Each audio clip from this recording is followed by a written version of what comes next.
I died last Tuesday. At least, that's what the doctors told me. The bright hospital lights faded away, replaced by a warm glow. What I saw in those moments changed everything I thought I knew about life and death. My name is Grace Barlow, and I'm here to share a message that can't wait. I witnessed things that defy explanation, things that will change how you view our world and what lies beyond. This isn't just about me. It's about all of us and the precious time we have left. I never thought a quiet Tuesday evening could turn my world upside down, but that's exactly what happened to me. Grace Barlow, on a night that seemed just like any other, I had settled into my favorite armchair, a worn but comfortable thing that had seen me through countless evenings of reading and reflection. The house was quiet, save for the gentle ticking of the old grandfather clock in the hallway. As I sipped my chamomile tea, I felt a sense of contentment wash over me. Retirement had been good to me so far, giving me time to pursue my passions and reflect on life. Little did I know that in just a few moments, everything I thought I knew about life and death would be turned on its head. It started with a sharp pain in my chest. At first, I brushed it off as indigestion, but then the pain intensified, spreading across my body like wildfire. My heart raced, and I felt a cold sweat break out on my forehead. I tried to stand up, but my legs felt like jelly. The room began to spin, and I stumbled, knocking over my teacup. As it shattered on the floor, I felt myself slipping away. The edges of my vision grew dark, and I struggled to breathe.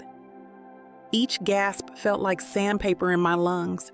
In that moment, I thought of my late husband, Nathan, and wondered if this was how he felt in his final moments. Just when I thought the darkness would swallow me whole, something extraordinary happened. A pinprick of light appeared in the distance, growing brighter with each passing second. It was as if a door had opened in the fabric of reality itself, revealing a realm beyond anything I could have imagined. I felt myself being drawn towards this light, leaving behind the pain and fear that had gripped me moments before. As I moved closer, the light grew brighter and warmer, enveloping me in a cocoon of pure love and peace. It was unlike anything I'd ever experienced on earth. A sense of belonging and acceptance so profound that it brought tears to my eyes. And then, in an instant, I found myself in a place of indescribable beauty. The colors around me were more vibrant than anything I'd ever seen, shimmering with an inner light that seemed to pulse with life. The air itself felt alive, filled with a soft, melodious hum that resonated deep within my soul. As I looked around in wonder, I saw countless souls engaged in what seemed to be purposeful tasks. Some were weaving intricate patterns into enormous shimmering tapestries that stretched as far as the eye could see. Others were crafting what looked like magnificent homes, each one unique and radiant. And then I saw him. Nathan, my beloved husband who had passed away nearly a decade ago. He looked younger, vibrant, full of life in a way I'd never seen before. His eyes sparkled with joy and a deep serenity as he approached me. "Grace," he said, his voice filled with warmth and love, "there's so much I need to show you." As Nathan took my hand, I felt a surge of energy course through me. He began to explain the incredible scene unfolding around us. These souls, he told me, were preparing for something monumental, the return of Jesus. Each task, no matter how small it seemed, was part of a grand design, a divine plan that was rapidly approaching its culmination. But what struck me most was when Nathan revealed how intricately connected this realm was to the world of the living.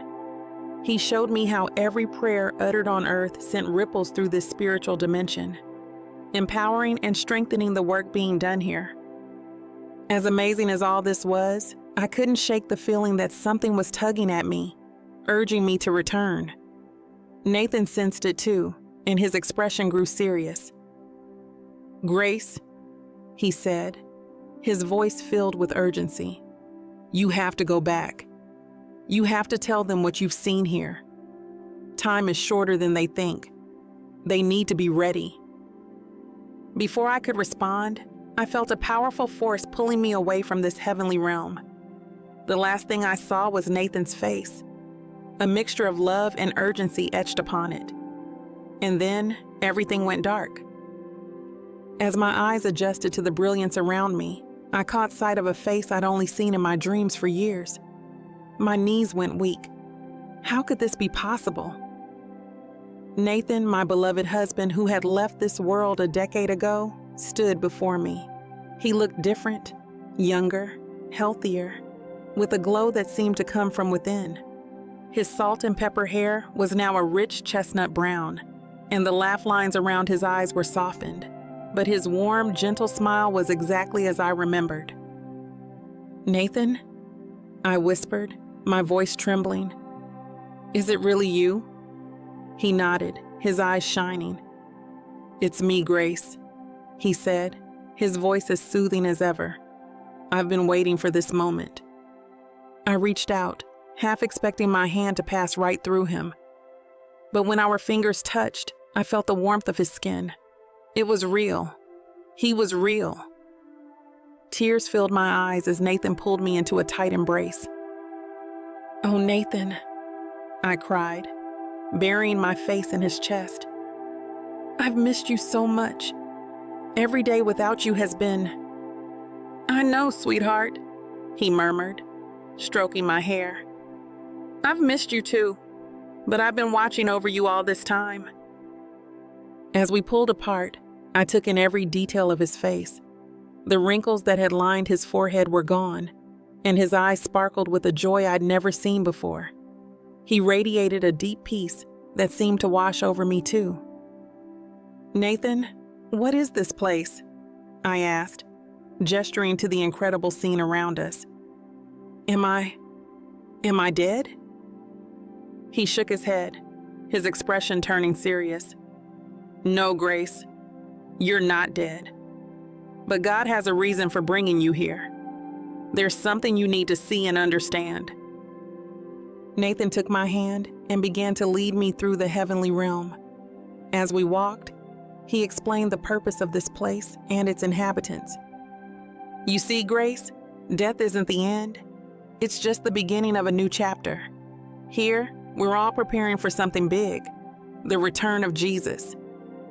I listened in awe as Nathan described the work being done in this realm. Souls were crafting beautiful homes for the faithful and weaving intricate tapestries that seemed to tell stories of earth and heaven intertwined. "But why am I here?" I asked, still trying to wrap my mind around it all. Nathan's eyes met mine, filled with a mixture of love and urgency. "Grace, you're here because God wants you to understand the connection between earth and heaven. Every prayer, every act of faith on earth, it ripples through this realm. It gives us strength and purpose in our preparations." He showed me how the prayers of the living empowered the work being done here. I saw golden threads of light stretching from earth to heaven, each one representing a heartfelt prayer or act of devotion. "It's beautiful," I whispered, watching the threads dance and shimmer. "It is," Nathan agreed. "But Grace, there's something else you need to know. Time is running short. The preparations are becoming more urgent. Jesus is coming soon, and many on earth aren't ready." I felt a weight settle on my heart. "What can I do?" Nathan squeezed my hand. "You need to tell them, Grace. When you go back, you need to share what you've seen here. People need to know that their actions on earth matter more than they realize. They need to strengthen their faith, deepen their connection with God." As Nathan spoke, I felt a sense of purpose growing within me. I knew that my life would never be the same after this experience. "Will I see you again?" I asked, not wanting to leave him. Nathan smiled, but there was sadness in his eyes. "One day, we'll be together again. But for now, you have important work to do on earth. Remember, Grace, God's love is more powerful than death. It bridges the gap between our worlds." I nodded, feeling a mix of emotions, sadness at leaving Nathan, but also excitement for the mission ahead. "I love you, Nathan," I said, my voice thick with emotion. "I love you too, Grace," he replied. "Now go and share God's message. The world needs to hear it." Nathan's face changed, his eyes filled with urgency. He took my hands, a tremor passing through them. "Grace," he said, his voice low and intense, "God brought you here for a reason." A chill ran down my spine. The peace I'd been feeling gave way to anticipation. "What is it, Nathan?" I whispered. He leaned in close. "The preparations we're making here, they're for Jesus' return. And Grace, it's happening soon, sooner than anyone on earth realizes." My eyes widened. I'd always believed Jesus would come back, but Nathan made it feel so immediate. "How soon?" I asked. "We don't know the exact day or hour, but we can feel it. The urgency is building. Your prayers, the prayers of all believers, are crucial right now. They're fuel for our work here." I thought about all the times I'd prayed, never really knowing if it mattered. Now, seeing the impact firsthand, I felt awe and regret. How often had I been too tired to pray? "Grace," Nathan continued, his grip tightening, "listen carefully. This is crucial." His words carried a weight I'd never felt before. The world is changing fast. So many people are lost, distracted or turning away from God. They have no idea what's coming. "What can I do?" I asked, my voice shaky. Nathan's eyes bore into mine. "Warn them, Grace. When you go back, tell everyone who will listen. Tell them to get ready. Strengthen their faith. Pray like never before. Every prayer, every act of kindness, every moment in God's word, it all matters more than they can imagine." "But who's going to believe me?" I protested. He smiled sadly. "Some will think you're crazy, but others will listen. You have to try, Grace. Countless souls hang in the balance.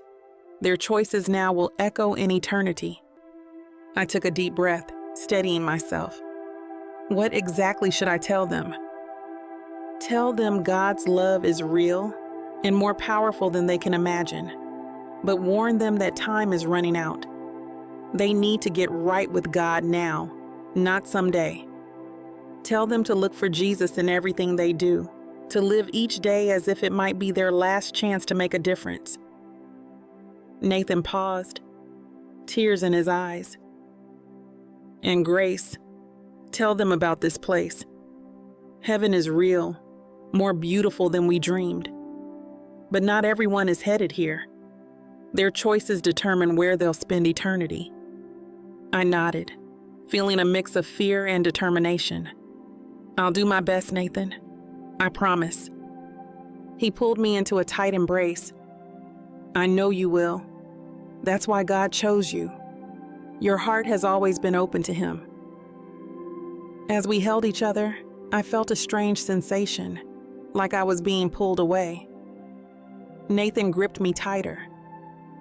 "Remember, Grace," he said urgently, his voice fading. "Tell them to be ready. Time is like sand in an hourglass, and it's running out faster than they realize." As Nathan's words faded, a strange tingling sensation washed over my body. The air shimmered, and my eyes widened in disbelief. Countless golden threads of light appeared, like strands of liquid sunshine stretching as far as I could see. They pulsed with life, weaving through the air and connecting our realm to somewhere else. All around us, souls were busy with their tasks. Some wove tapestries telling stories I couldn't quite grasp.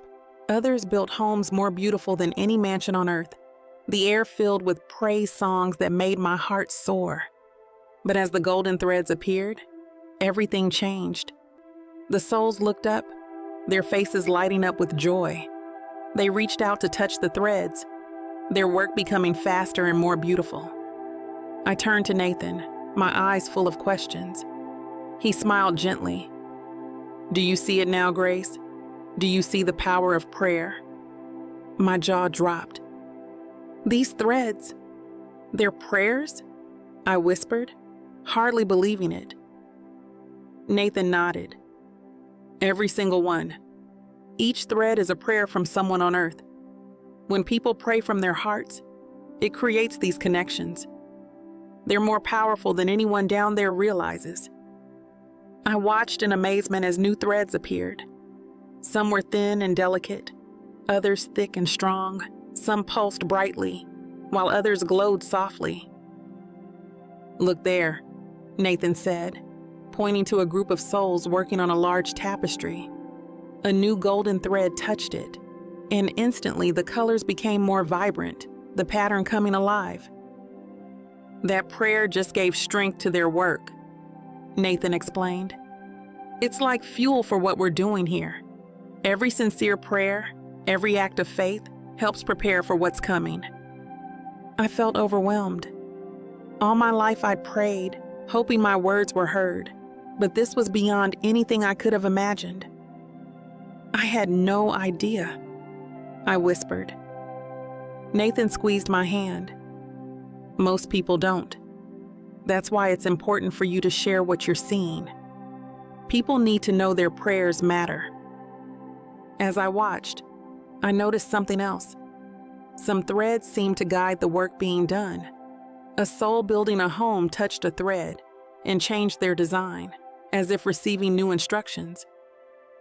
"The prayers don't just give strength," Nathan said. "They also guide our work. When someone prays for wisdom, it ripples out, helping shape what we're preparing here." Tears filled my eyes as I realized the true impact of our prayers. All those times I'd prayed, thinking my words disappeared into thin air. They had been doing so much more. I felt a mix of awe and confusion.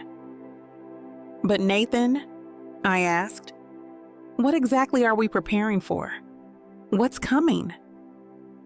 Nathan's eyes grew distant. "Changes, Grace. Big changes. The world as we know it is going to be transformed. People need to be ready. Their choices now, their faith, their prayers, it all matters more than they can imagine." As I looked around at the bustling activity, the beautiful creations, and the glowing threads connecting it all, I felt a sense of urgency I'd never experienced before. I knew that if I went back, I had to share this message. People needed to know the power they held in their hearts and in their prayers. Just as I thought I'd seen the most incredible sights heaven could offer, Nathan's face grew serious. "There's one more thing you need to see, Grace," he said, his voice barely above a whisper. "It's about time, and we don't have much left." My heart raced as Nathan led me towards a vast tapestry that seemed to pulse with life. It stretched as far as I could see, woven with threads of light that shimmered and danced. As we got closer, I realized with a shock that I could see familiar events woven into its threads. "This tapestry shows the timeline of Earth's history," Nathan explained. "Past, present, and future. It's all here." I gazed in wonder at the intricate patterns before me. I could see major events from history: the birth of Jesus, the fall of empires, world wars, and moments of great spiritual awakening. It was like watching a movie of human history, all woven into this magnificent tapestry.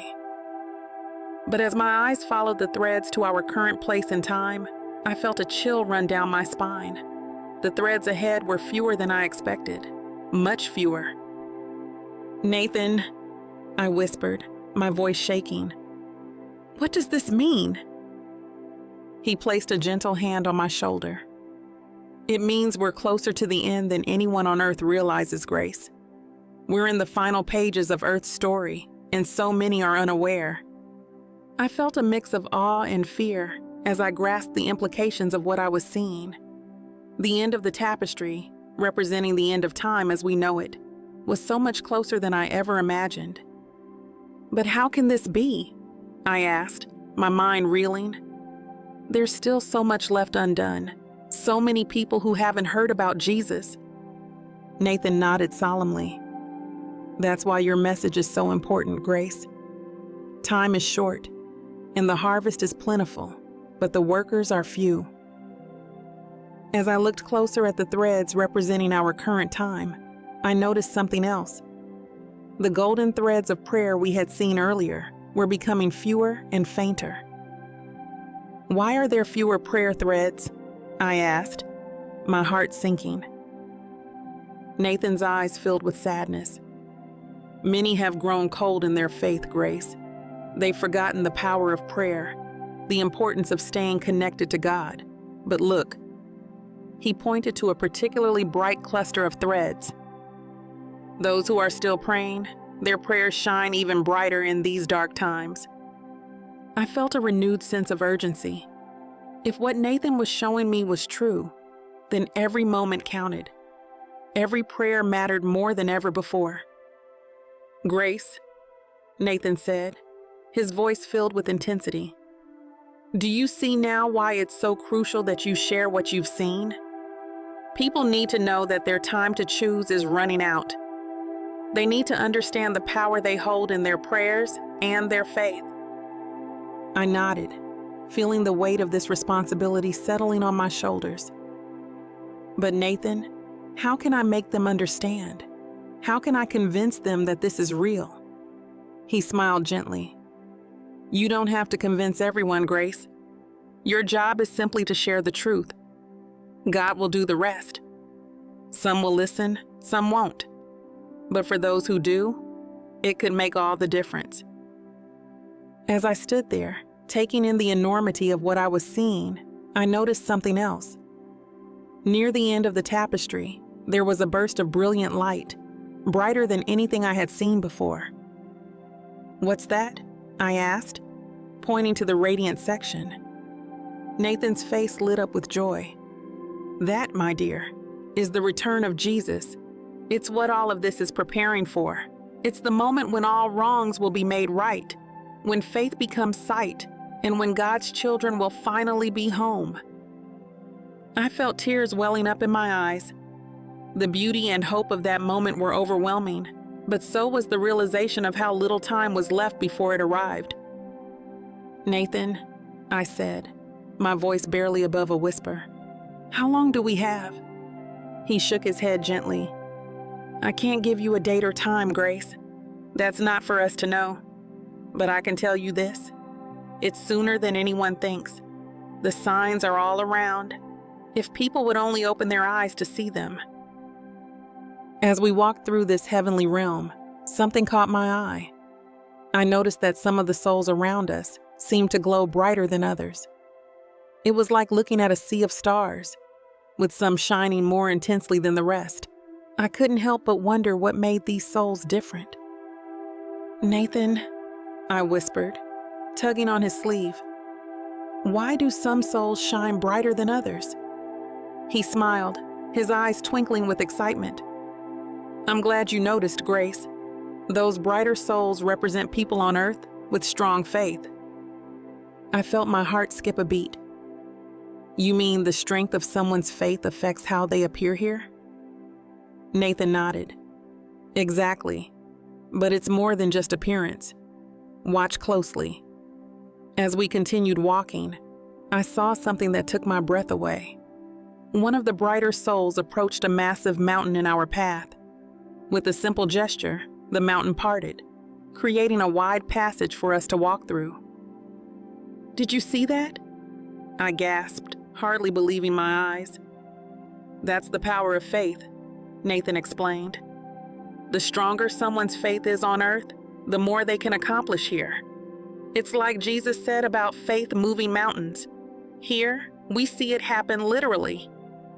As we passed through the mountain passage, I noticed a group of distressed souls.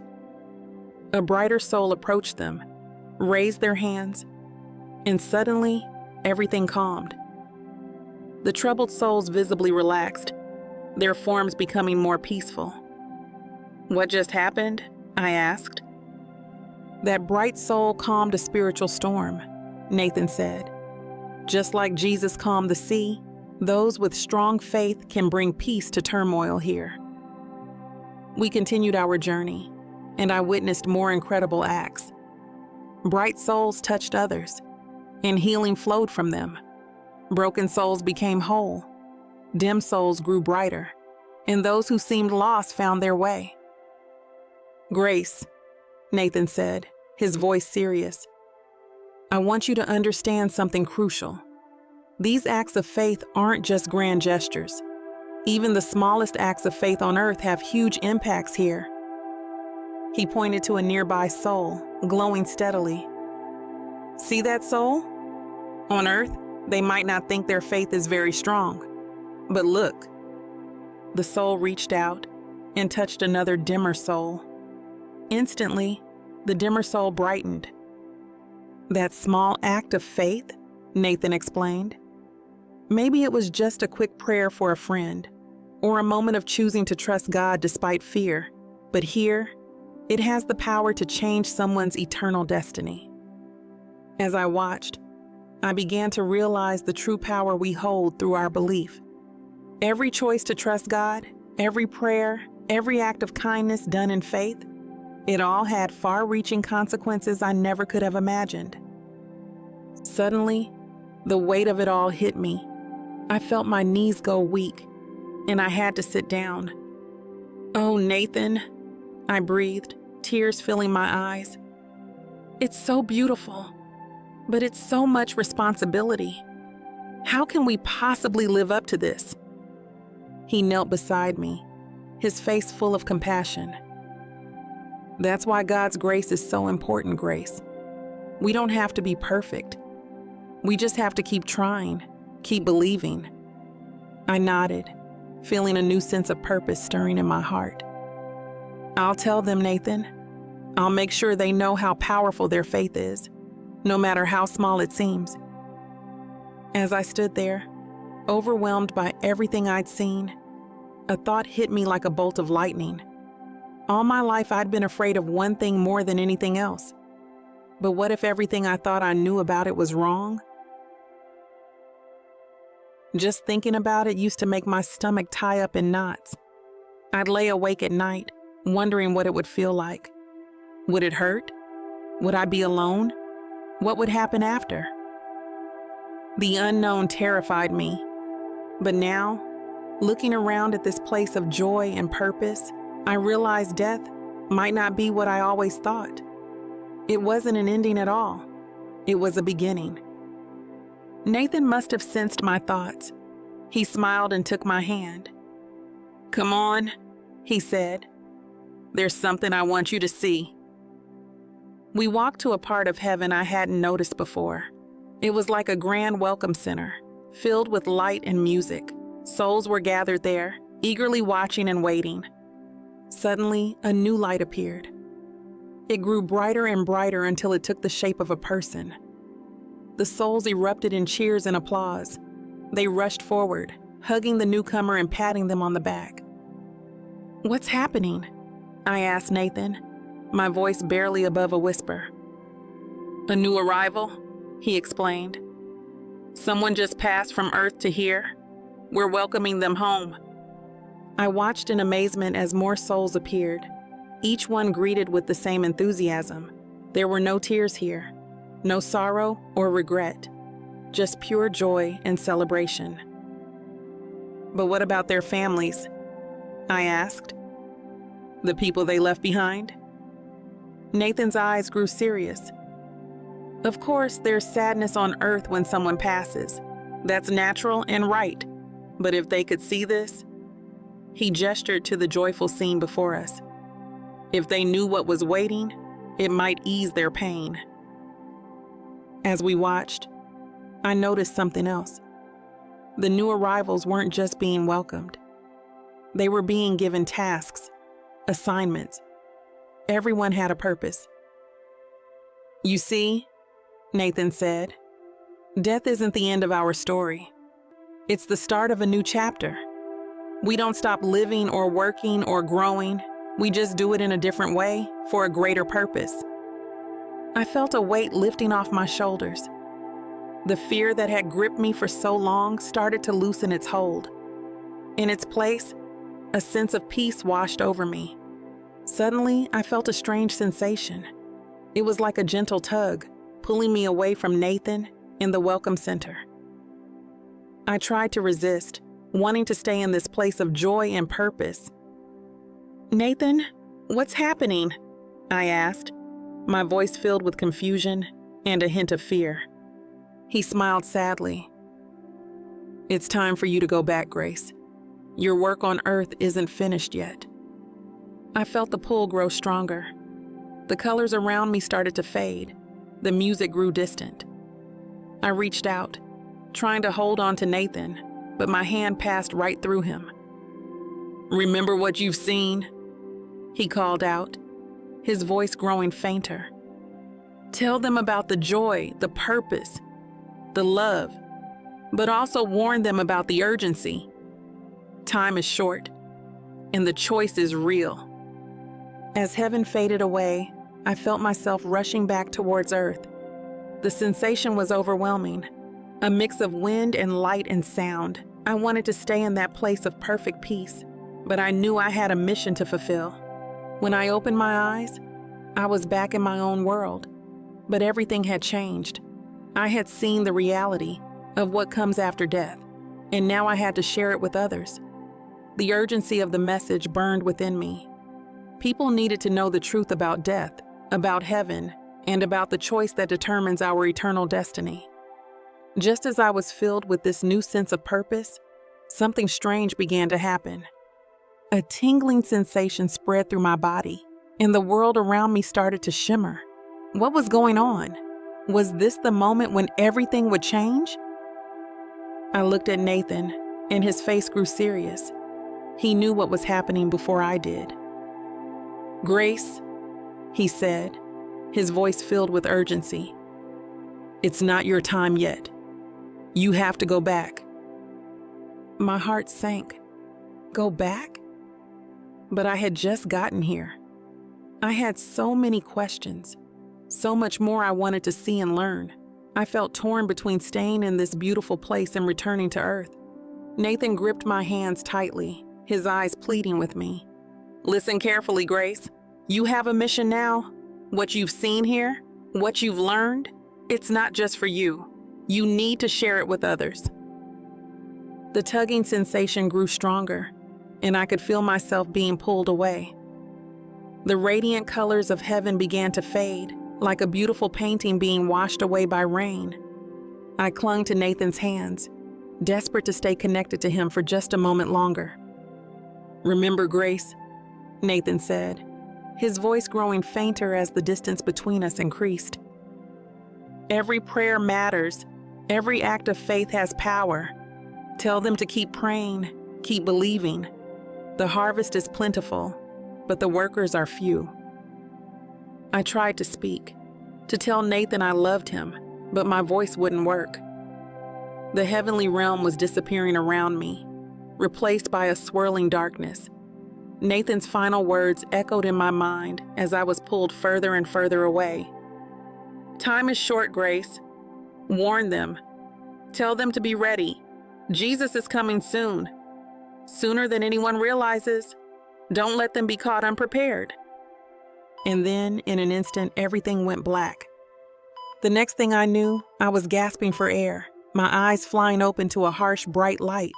The sterile white walls and antiseptic smell were a far cry from the beauty and peace I had just experienced. Beeping machines surrounded me, and unfamiliar faces hovered above, their expressions a mix of shock and relief. "She's back!" I heard someone shout. "It's a miracle!" As my vision cleared, I realized I was in a hospital room. Doctors and nurses swarmed around me, checking monitors and speaking in rapid, excited tones. I tried to speak, but my throat was dry and sore. A kind-faced nurse noticed my struggle and brought a cup of water to my lips. "Easy now," she said gently. "You've been through quite an ordeal." I sipped the water gratefully, feeling life flow back into my body. As soon as I could speak, I tried to tell them about what I'd seen, about Nathan and the heavenly realm, but my words came out jumbled and confused. The doctors exchanged worried glances. It's common for patients who've experienced cardiac arrest to have vivid hallucinations. One of them explained kindly. Your brain was deprived of oxygen for several minutes. What you think you saw wasn't real. But I knew better. The memories of what I'd experienced were too vivid, too real to be dismissed as mere hallucinations. I could still feel the warmth of that heavenly light, still hear the echoes of Nathan's urgent warnings. Over the next few days, as I recovered in the hospital, I tried to tell anyone who would listen about my experience. Most reacted with polite skepticism or concerned looks. They thought I was confused, or that the trauma had affected my mind. But there was one person who listened, really listened. Her name was Lila, my next-door neighbor who had come to visit me in the hospital. As I shared my story with her, I saw something change in her eyes, a spark of recognition, a glimmer of hope. "Grace," she said softly, "I believe you. I don't know why, but I do. There's something different about you, a light in your eyes that wasn't there before." Lila's words gave me hope. If she could see the change in me, maybe others would too. As I grew stronger and prepared to leave the hospital, I knew what I had to do. Nathan's final message burned in my heart, driving me forward with a new sense of purpose. I may not have brought back any physical evidence from my journey to heaven, but I carried something far more powerful, a message of hope, urgency, and the incredible power of faith, and I was determined to share it with anyone who would listen. As I lay in that sterile hospital room, my heart raced with an urgency I'd never felt before. Nathan's words echoed in my mind. "Time is short, Grace. Warn them." But how could I make them understand? Would anyone believe what I'd seen? The doctors and nurses bustled around me, their faces a mix of shock and wonder. I heard whispers of miracle and unprecedented recovery, but none of that mattered.